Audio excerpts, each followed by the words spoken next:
परिक्रमा प्रकल्प लुट ओबीसीसी टाटा मुर्दाबाद जो जो माने चोरी कर सरकार जदि न धरिबे आमे जानबे सरकार भी ताको सहयोगी मुर्दाबाद आईन अनुसार ए पत्थर अर्जुन केमिति कला जवाब दियो जाको बबिदास बोली आपण माने जानिछंती ताको विरुद्ध जे एतला दियाला सी जगन्नाथ महाप्रभुंकर खंडेलाइट पत्थर जो आम ये परिक्रमा प्रकल्प तैयारी होची ताकू आ सैंड स्टोन को एठू चोरी करी नेगिरी कोटी कोटी टंकार मूल्यवान पत्थर बाहाबलपुर जाजपुर निज घर तैयारी करछंती विभिन्न गणमाध्यम बाहरला परे आमे बड़ दुखित हलु लज्जित हलु एवं बड़ मर्माहत हलु ये लोक यही स्तर को पलैब जगन्नाथंकर पत्थर चोरी करी घर करिवो ना आमे सेठू एएसआई पाखु गलु प्रत्नतत्व विभाग कहिले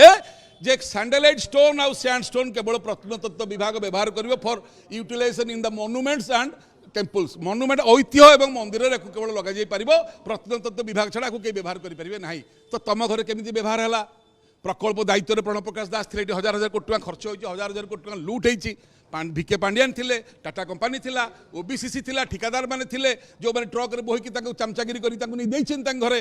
ए समस्त तदंतर परिसरभुक्त हवा दरकार कि नुह आप निजे कहतु जदि जगन्नाथ पत्थर चोरी होगी बर्तमान मैंने घर करुँच रत्नमंडल केते सुरक्षित थी ये चिंता करुवे हाइकोर्ट कही ना आज्ञा भिडियोग्राफी और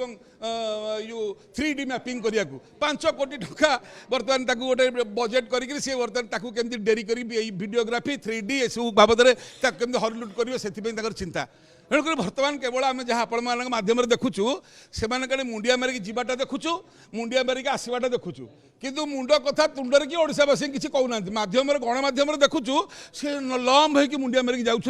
मुंडिया मारिक आउछन आम पचारचु एठी कौटी कहीं मुंडिया मारुच गणमाध्यम देखा जगन्नाथ रही भितर सिंहासन पाखे एठी बड़दाण्ड क्या मुंडिया मारुच तुम तो जीव तांको मुंडिया मार सेठी ओहो टीवी देखो केते सचोटता सहित आम जाऊँ गणवा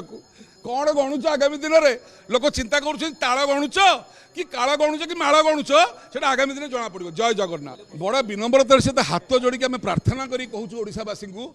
15 वर्ष तले सिंहद्वार 10 अवतार मूर्ति सरकार काढ़िले प्रत्नतत्व विभाग काढ़िले मरामती से 10 अवतार मूर्ति भांगीदेले तापर गोटे बराद देले 10 अवतार मूर्ति से तैयारी थुआला 14 वर्ष काल एवं 14 वर्ष काल से थुआ हवा पर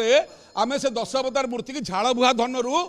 35,000 टंका देकर किणिक आनी सिंहद्वार थोलु कारण प्रत्नतत्व विभाग की ओडिशा सरकार मात्र 35,000 टंका शिल्पी की पारे बोली शिल्पी पाखे रहा 14 वर्ष काल आम 10 अवतार मूर्ति आम आनिक हाथ खर्च कर देचु कि से पैसा आम दबुनी आम से लोकठू नबू प्रत्नतत्व विभाग ना मो पिला काली काली काले कहे मो बापा मूर्ति करथिला प्रश्न उठुना आज्ञा आम देचु सामयिक बेगा खराब हेबेनी अहंकार काले हो तेणुक 10 अवतार मूर्ति सिंहद्वार पर्यंत आने दायित्व जगन्नाथ सेनार थिला आम नहीं आइलु आम तो ऊपर लगे पारूँ ना सेटा प्रत्नतत्व विभाग लगेब सेटा ओडिशा सरकार लगेबे सेटा अरविंद पाढ़ी लगेबे अरविंद पाढ़ी ठिकादार मानक संतुष्ट करने वीआईपी को संतुष्ट कहले कि 10 अवतार मूर्ति सिंहद्वार थुआले खाली तलू उपरू टेका हे से देखा जाऊनी अरविंद पाढ़ी आखिरे कौन दिखाई माड़ी आपड़ देखिपार मुझे जानीपारूनी टी अनुभव करूँ सुप्रीम कोर्ट कहते